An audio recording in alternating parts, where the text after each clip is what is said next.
You have been lied to. For years, they told you to save your money, put it in the bank, play it safe.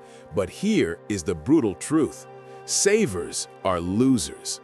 While your money sits in the bank, it is dying. Inflation is the silent killer eating away at your hard-earned cash.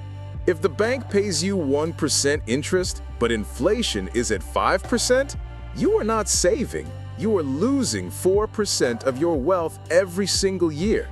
The rich do not save money, they invest it. They don't store value, they multiply it.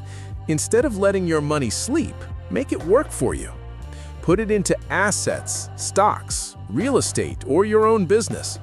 Stop saving for a rainy day and start investing for a golden era. Don't hoard cash, build cash flow. This is how empires are built. Stop saving, start investing. Welcome to the Wealth Architect.